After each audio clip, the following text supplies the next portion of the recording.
मरने वाले का कैपिटल अकाउंट मांगते हैं या उसका एग्जीक्यूटर्स अकाउंट मांगते हैं।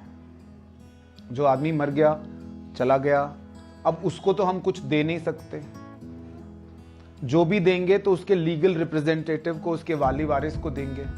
वो कौन कहलाता है? एग्जीक्यूटर या फिर लीगल रिप्रेजेंटेटिव। तो उसको हम देंगे। अब देना क्या है? जो कुछ भी उस पार्टनर को देना था वो सारा कुछ उसके एग्जीक्यूटर को देंगे, और जो कुछ भी देना है वो पार्टनर के क्रेडिट में, और जो कुछ भी लेना है उससे वो डेबिट। नॉर्मल जैसे कैपिटल अकाउंट बनाते हो वैसे ही बने। कुछ कुछ चीजें में फर्क होगा, वो मैं बताता हूं आपको। जैसे पहले बाय बैलेंस बीडी, इसमें तो कोई चेंज नहीं है, जो उसका वो कैपिटल का बैलेंस होगा। आईओसी दोगे फॉर स्पेसिफिक पीरियड। कितने पीरियड के लिए दोगे? लास्ट बैलेंस शीट से लेकर डेट ऑफ डेथ। एक एग्जांपल लेकर चलते हैं। लास्ट बैलेंस शीट थी 31/3/2019 और हमारा डेट ऑफ डेथ डीओडी है 1/5/19। तो 2 महीने का बीच का पीरियड हो गया। लास्ट बैलेंस शीट से लेकर डेट ऑफ डेथ तक कितना टाइम हो गया? 2 महीने। लास्ट बैलेंस शीट तक तो सब कुछ इसको मिला होगा, इसको आईओसी भी मिला होगा, सैलरी भी मिली होगी, कमीशन, प्रॉफिट सब कुछ मिला होगा। अब जो कुछ भी देना है उसको 2 महीने का देना है। ठीक है? अप्रैल और मई, इसको 31 मई का देना। अप्रैल में 2 महीने का हम इसको सब कुछ देंगे। तो यहां आईओसी कितने महीने का देंगे हम? 2 महीने। ये 2 महीने। ठीक है? ये दोनों टाइम स्पेसिफिक नहीं है। ये टाइम स्पेसिफिक नहीं है। क्यों? ये P&L अकाउंट क्रेडिट बैलेंस यानी पुराना एक्यूमुलेटेड प्रॉफिट, पुराना प्रॉफिट है। पुराने प्रॉफिट पे तो इसका हक पूरा है, इस पे तो 2 महीने का कोई मतलब नहीं। 2 महीने का प्रॉफिट किसका हक, कौन सा वाला है? जो इस महीने, इस साल का प्रॉफिट होगा उसमें से 2 महीने का सिर्फ उसको मिलना चाहिए। पुराने प्रॉफिट में से तो पूरा मिलना चाहिए। इसमें टाइम का नहीं करेंगे, इसमें 2/12 करके नहीं करेंगे, इसमें भी 2/12 नहीं करेंगे। रीवैल्यूएशन के प्रॉफिट में भी नॉट टाइम स्पेसिफिक, ये भी टाइम स्पेसिफिक नहीं है, क्योंकि ये तो एसेट्स लायबिलिटीज को रीवैल्यू किया है तो हमें पता चला कि यार इतना देना, इतना प्रॉफिट है, इतना लॉस आता है। ये टाइम स्पेसिफिक है, ये टाइम स्पेसिफिक है। और इसके लिए आपके पास 2 वेरिएंट है, वेरिएंट 1, वेरिएंट 2। वेरिएंट 1 है टर्नओवर बेसिस। वेरिएंट 1 है टर्नओवर बेसिस के टर्नओवर जो था उसके बेसिस पे प्रॉफिट निकालो और इसको दो। ये क्या होगा? इसमें क्वेश्चन में क्या होगा? इसमें क्वेश्चन कहेगा साहब पिछले साल का प्रॉफिट दिया हुआ है, प्रॉफिट ऑफ लास्ट ईयर, आप किससे डिवाइड करोगे? Sales of last year. एक परसेंटेज निकल कर आ जाएगी।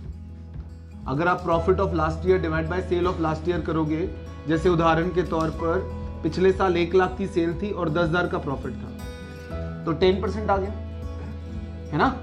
1 लाख की सेल पर अगर 10,000 का प्रॉफिट है तो 10% आ गया, multiplied by sale of specific period. Specific period से हमारा मतलब है 2 महीने। 2 महीने जो हमने ये निकाले हैं, ये 2 महीने आप उसकी सेल दी होगी क्वेश्चन में कि अप टू 31 मई इस साल इतनी सेल है। तो हम पिछले साल के प्रॉफिट के अनुभव पर, प्रॉफिट के एक्सपेरिमेंट पर, एक्सपीरियंस पर हम इस साल का प्रॉफिट कैलकुलेट कर लेंगे कि अगर पिछले साल फर्म ने अपनी सेल का 10% कमाया है तो इस साल भी तो 10% कमाएगी। तो ये 10% आया multiplied by sale of 2 months, तो प्रॉफिट आ जाएगा। फिर ये जो प्रॉफिट आएगा, इस प्रॉफिट में से शेयर ऑफ डिसीज्ड पार्टनर हम निकालेंगे और कहां लिखेंगे? बाय P&L सस्पेंस अकाउंट के नाम से। ठीक है? दूसरा वेरिएंट, वेरिएंट 2 है टाइम बेसिस। ये और सिंपल है, profit of last year divided by 12 multiplied by 2। यहां पर 2 है मल्टीप्लाइड बाय स्पेसिफिक पीरियड, ये प्रॉफिट आएगा। उस प्रॉफिट में से फिर हम उसका शेयर निकालेंगे और यहां पर लिख देंगे। ये टाइम बेसिस है कि भाई 12 महीने में इतना प्रॉफिट कमाया तो 2 महीने में कितना होगा, अंदाजा ही लगा रहे हैं। प्रॉफिट अभी हमने कैलकुलेट नहीं किया, प्रॉफिट जब साल खत्म होगा तब कैलकुलेट करेंगे। एक बात मुझे इसके बारे में और बतानी है, पी एंड एल सस्पेंस के बारे में। पी एंड एल सस्पेंस आपने यहां लिख दिया, इसका मतलब है कि आपने उस पार्टनर को इस 2 महीने का जो प्रॉफिट बनता था वो दे दिया। पी एंड एल सस्पेंस यहां लिखने का मतलब है उसको इस वक्त जो लास्ट बैलेंस शीट से लेकर डेट ऑफ डेथ का जितना प्रॉफिट निकलता था वो हमने दे दिया उसको। मगर सवाल खड़ा होता है कि इस साल तो अभी हमने प्रॉफिट निकाला ही नहीं, कैलकुलेट ही नहीं किया, और इस साल का प्रॉफिट तो हमें पता भी नहीं है, और फिर भी हमने उसको प्रॉफिट दे दिया है। हमें प्रॉफिट मालूम ही नहीं है और हमने उसको प्रॉफिट दे दिया है। प्रॉफिट मालूम ना हो और हमने प्रॉफिट दे दिया हो तो प्रॉफिट कहां से दिया है? जीरो प्रॉफिट में से। बेटा ये वाला प्रॉफिट हमने कहां से दिया है? जीरो प्रॉफिट से।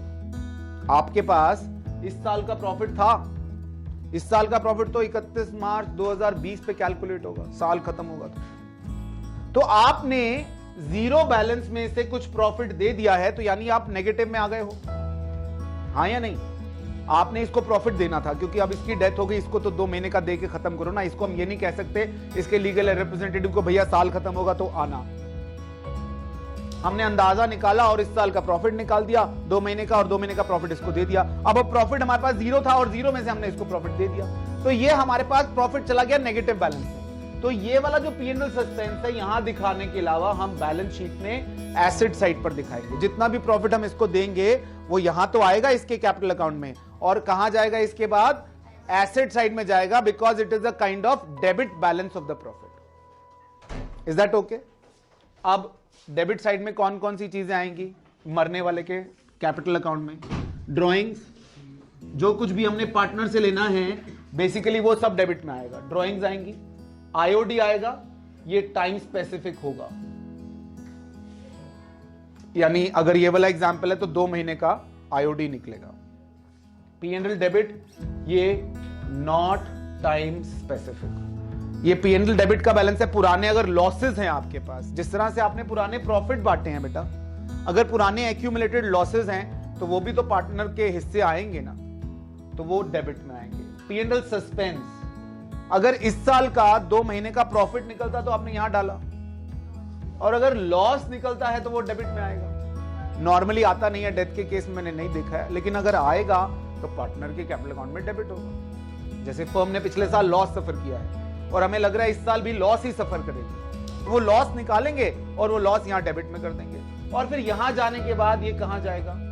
Liability side. जैसे ये एसेट साइड में जाता था तो ये कहां जाएगा? यहां पर रीवैल्यूएशन का लॉस। ठीक, अब इसको बंद कैसे करेंगे? एक इंपॉर्टेंट बात है कि डेथ के केस में पार्टनर का कैपिटल अकाउंट कैसे बंद करेंगे। हमारे पास कोई और रास्ता नहीं है, हम इस कैपिटल अकाउंट को करेंगे to deceased partner executors account. हम इसको यहां से एग्जीक्यूटर, क्योंकि आप कैश लिख नहीं सकते बेटा, अगर कैश लिखते हो तो यानी आप उस पार्टनर को पैसा दे रहे हो। पार्टनर को पैसा कहां दे सकते हो आप? उसको पैसा देने के लिए आपको वहां जाना पड़ेगा जहां वो गया है, वो आप नहीं चाहोगे। एम आई राइट? तो आप कैश नहीं लिखोगे, आप डिसीज पार्टनर्स लोन अकाउंट नहीं लिखोगे। एक आदमी जो मर चुका है उसके साथ क्या लोन आपका चलेगा बताओ? कब तक उसको लोन दोगे? वो तो गया, तो लोन भी नहीं आएगा, कैश भी नहीं आएगा। तो यहां से सीधा कहां जाएगा? Partners executor account. फिर आप पार्टनर का एग्जीक्यूटर अकाउंट बनाओगे, डिसीज पार्टनर एग्जीक्यूटर अकाउंट, यहां पर डिसीज पार्टनर कैपिटल अकाउंट। ये कहां से आया? ये वाला बैलेंस यहां से उठकर यहां आया। उसके बाद अब आपका जैसे क्वेश्चन कहता है, अगर इसको कैश देना है तो कैश दे दो, और अगर कहता है कि भैया इसके भी लोन अकाउंट में डाल दो तो disease partner executor loan account, ये अमाउंट आप इसके लोन में ट्रांसफर कर दो। जैसे आपने उसको 50,000 देने हैं, हो सकता है क्वेश्चन कहे 20,000 अभी दे दो और 30,000 लोन में डाल दो, तो 20,000 तो टू कैश कर दो, आपकी कैश में से माइनस हो जाएगा। और 30,000 रुपए जो लोन आएगा ये अल्टीमेटली कहां जाएगा? Liability side. Is that okay? आपको समझ में आ गया डेथ में होना क्या है? मेजरली एक कैपिटल अकाउंट बनना है, उसमें जो कुछ पार्टनर को देना है क्रेडिट, जो कुछ लेना है डेबिट। कुछ चीजें इसमें टाइम स्पेसिफिक होंगी, कुछ चीजें टाइम स्पेसिफिक नहीं होंगी, उसी का आपको खास तौर पे ध्यान रखना है बस। Is that okay?